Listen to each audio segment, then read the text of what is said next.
On this episode of ResiWeek, we talk smart bulbs versus smart switches, CEDIA's HDR white paper, Tom Cruise has a motion smoothing PSA, and facial rec in the US. All this and more on this episode of ResiWeek. The network for the AV industry. What are you listening to? This is AV. This is AVNation. This is AVNation. This is ResiWeek, episode 149, Point of Failure. Support for AVNation is brought to you by Harman International and by Middle Atlantic. What great systems are built on. Welcome to ResiWeek. This is your weekly wrap-up of all the latest news and stories for the residential AV industry. I'm your host, Matt D. Scott for AVNation.tv. And today I'm pleased to be joined by my good pal, Joe Whitaker. He is the president and owner of The Thoughtful Home, The Thoughtful Restaurant, et cetera, et cetera, et cetera. How you doing, my friend? I am doing well. Glad to be back on the show after a hiatus. Well, yeah, you've been very busy. It happens. And we have a first-time guest. We'll say a long-time listener, but I don't know. Tom Coughlin, he is the president and CEO of Simply Reliable. How are you, sir? Fantastic. Thanks for having me. Thank you so much for being here. We are going to partially see Joe. Well, nobody really wants to see Joe, so it's a good day. Let's kick this right off with a entertaining story that comes to us from Android Authority. The smart home conundrum: should you get a smart light switch or a smart light bulb? Now, I almost always rail on these types of consumer websites for posting ridiculously terrible articles on anything smart home related, as far as having very limited knowledge of what's going on and how the technology actually works. This was an actually quite impressive article. I really enjoyed reading it. It covers essentially the advantages and the disadvantages of both smart light switches and smart lighting and when you should use one or the other. Joe, I do want to start with you on this one, being as you probably play in this quite often and you run across this all the time. When you look at an article like this, but really this kind of conversation with a client, obviously it varies depending on the client and their property size, what they're trying to achieve. But how do you approach this conversation of whether you should go with, some form of smart lights that are Bluetooth or Wi-Fi or Z-Wave or Zigbee or whatever protocol for a smart light bulb versus, hey, we really need to be looking at smart switches here? Well, the formats to me don't matter. They don't really matter anymore. The conversation, what I liked about the article was they're actually talking about devices. Right? They're actually talking devices for a change. And it's a bulb versus a switch. So to me, the conversation is relatively easy in that where's your point of failure with the bulb? Where's your point of failure with the switch? Well, with the bulb, your point of failure is your grandma, your mom, your kids, your whoever is going to hit that switch. And now all of a sudden your room no longer works. With the switch, the cost benefits are always there because a Wemo bulb is 30-something bucks, and a Philips Hue is $45 to $80, and a high-end switch is $200, and that could do 2, 4, 6, 8, 10 can lights. So when you're looking at the value and also that point of failure, if you put in a smart switch, when you turn the switch off, it still works with your phone. It still works with whatever system, whether it be DIY, IoT, et cetera, it still works. But the minute you demarcate that with a generic switch and an intelligent bulb, you now have a built-in point of failure, one that you cannot avoid. So that's how that conversation is very easier. It's a lot easier to have these days. But it was also from a consumer standpoint. That's how I saw that article. And we sold our house and moved to Florida as one does. And moved into an apartment. So the point they were making in the article about pulling light switches out in your apartment is totally valid. You have no idea what's behind that wall. And boy, a can of worms in this place, you don't want to go down that path. So we put in the plugs for lamps and things like that. We bought the Philips Hues because that seemed to be the best choice for a situation like this where you're not going to have a pro come out and take care of it. Very good. When you look at that type of thing and having experienced it, Tom, at what point does the hue, for example, since that's what you have in your house, when does that become potentially a life safety issue in the sense of not being able to control it with anything other than essentially a soft switch? Well, worse than that. So we didn't there's no keypads in the house. Mm-hmm. So it's all Alexa or Siri or Google. Okay. So you know how those guys can be. There you go. See? She talks when you don't want her to talk, and she's not listening to you when you want her to, right? So from a point of safety, especially in a house, I can see that being a real problem. Where you'd want the real light switch to go bam if you have to. Very good. All right, gentlemen, let's move on to our next story of the day. This comes to us from Residential Systems. There is a new CEDIA white paper, an integrator's guide to HDR video. It is one of the first of 3 white papers that are going to be released by the association by the end of 2018. Tom, I want to come back to you on this one. HDR has been in the market for quite a while. It's been in photography for years. But again, from a video standpoint, it's really just started to arrive the last couple of years. When you look at white papers like this from trade organizations like CEDIA and some of the other organizations out there, how important is it, or how much preference should we give to a white paper, in this case on HDR, that comes to us from CEDIA versus manufacturer specific white papers or guides or what have you on technologies like HDR? Is there that large of a difference, of a content difference? I would think that there's a lot of validity to someone or an organization like CEDIA doing this, because my guess, and of course, I'm not selling to consumers anymore, so I'm not totally 100% on the manufacturers, but I don't see a lot of that type of information or white papers coming out from manufacturers anymore.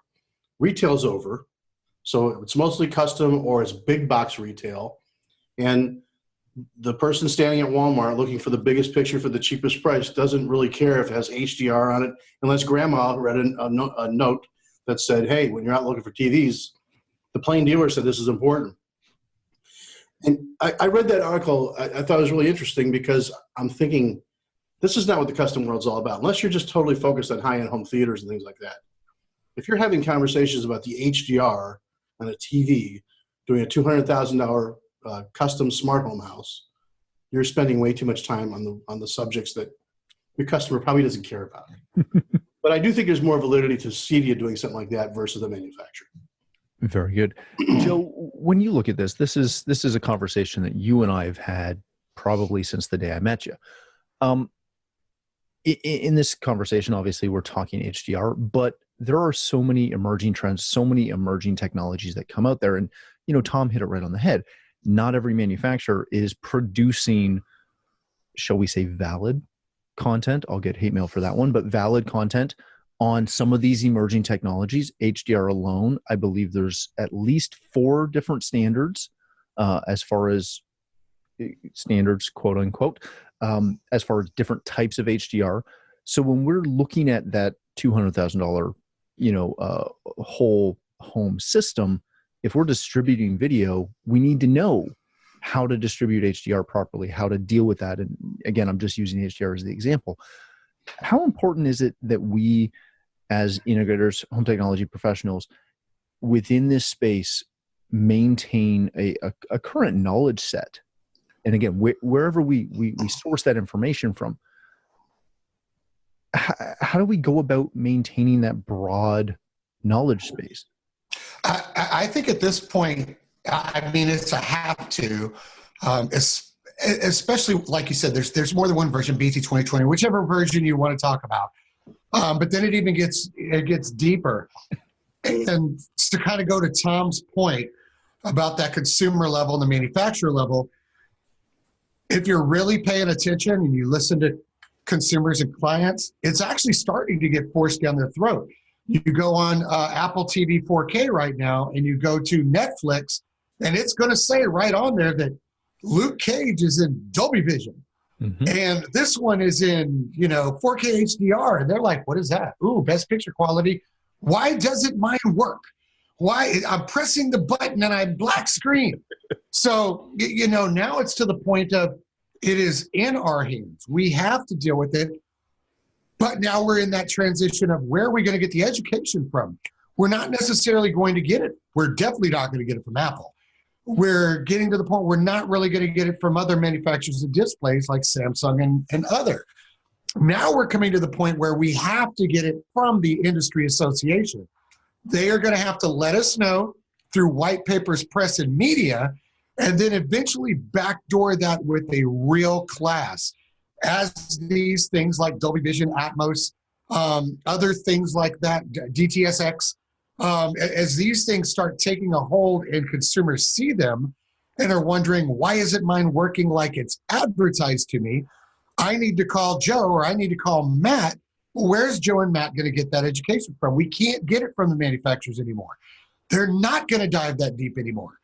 So we have to, and what's nice about the way CEDIA is doing it currently is you get a little blip on social media or whatever, and it says, oh, this is coming up.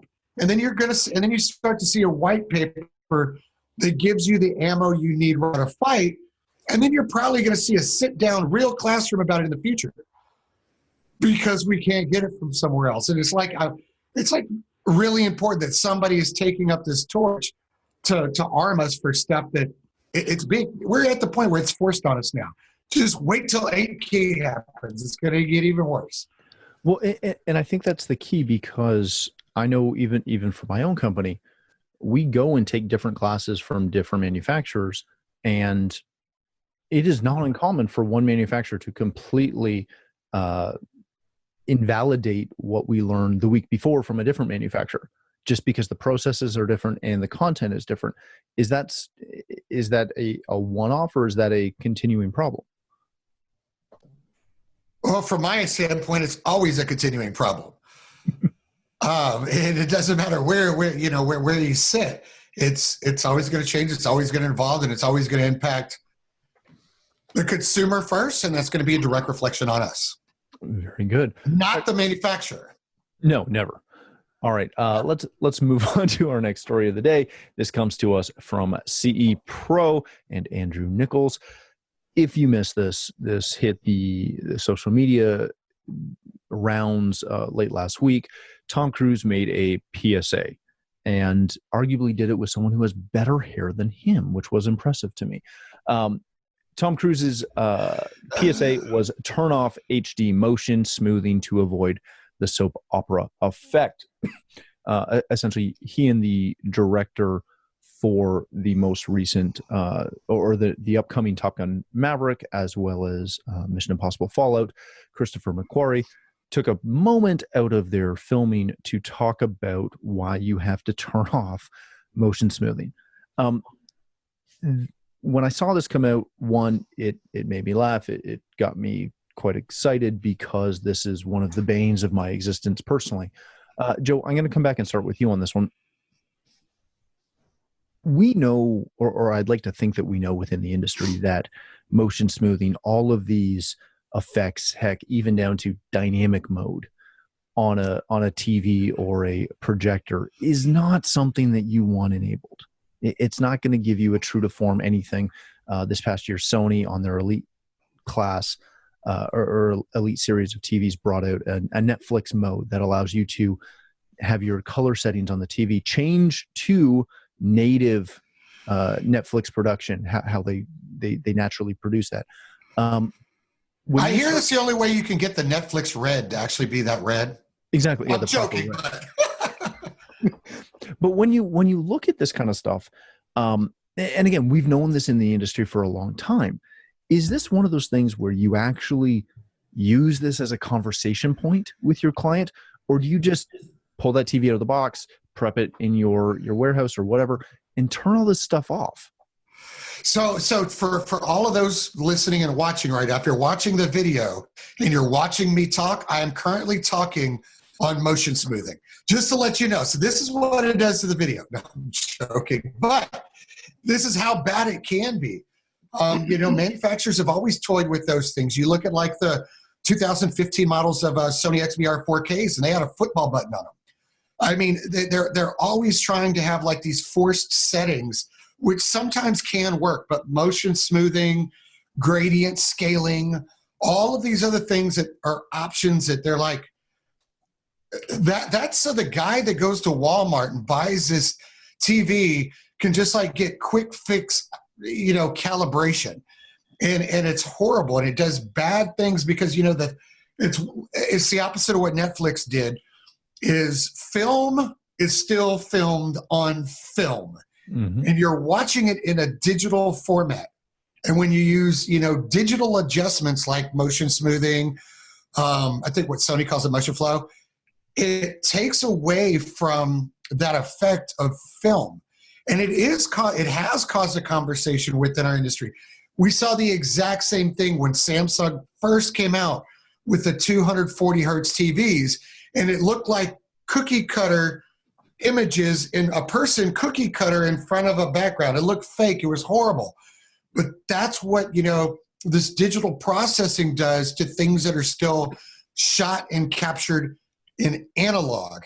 That's why they tell you about a DAC. It's the same thing, get the best possible DAC out there that's not going to have a bunch of compression, because then you're digitally messing up analog recorded things. I mean, this is a huge conversation now, especially now that we're seeing 4K and 8K filming at frame rates that are unheard of. When you have all those digital settings on, a display does not know what to do with that much true cinematic content. And consumers are starting to notice it. The PSA I thought was brilliant. The nice thing about it was it kept one subject, just the motion flow, was very short and gave you a link and told you how to Google and shut yours off. Thought it was extremely well done. I love the fact that it actually came from the motion picture industry. I'd love to see some by Spielberg, George Lucas. Give me one from Rick Rubin on adjusting audio settings. I mean that extremely impressive to me, because it backs up from a director and an actor what we've been saying for a decade. So that I love it. So Tom, let me ask you this. This is something that obviously Joe's passionate about. I've been passionate about this for a while. The same from the audio standpoint.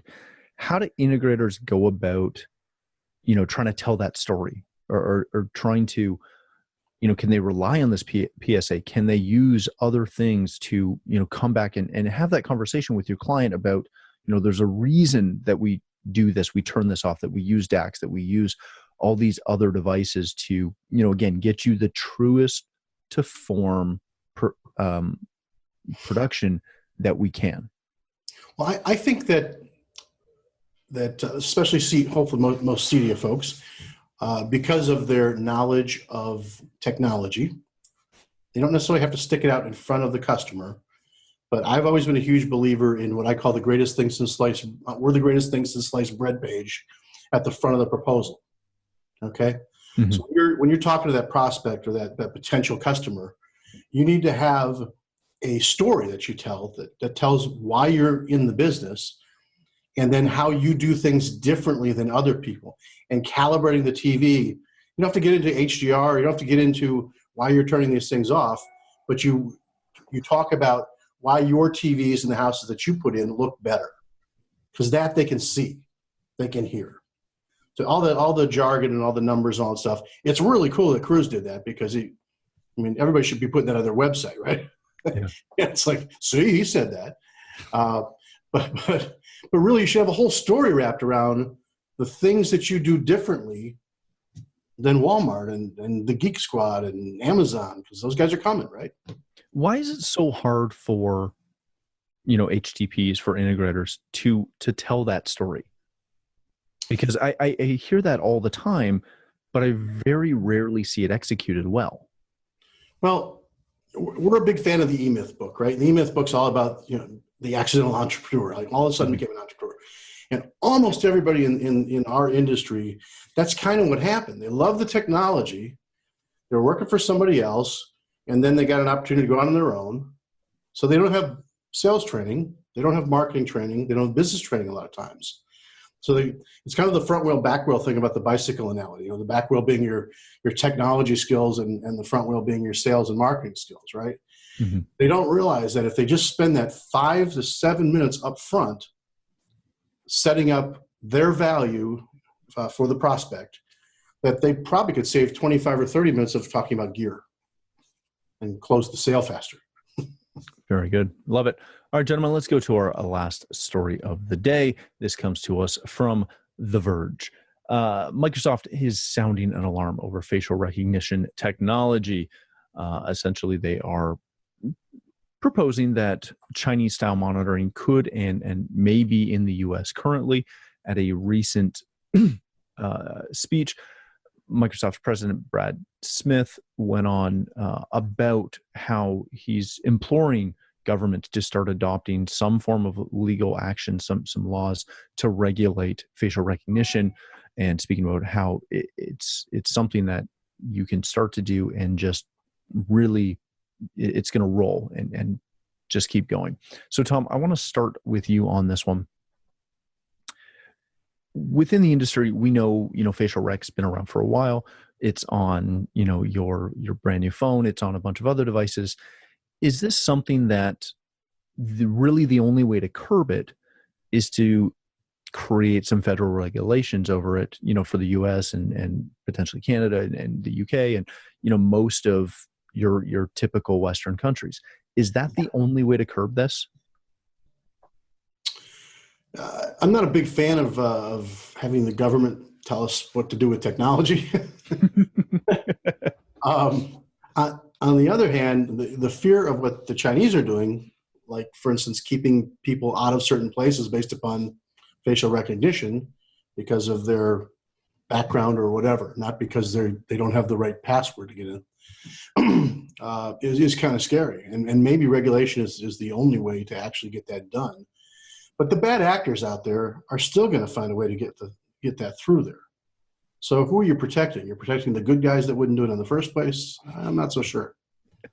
Joe, when you look at this, again, being an integrator, I'm assuming that you've played with some of the CCTV cameras that offer facial rec that do that. But again, those are small off-the-shelf systems. They don't necessarily connect to a database and do all this other stuff.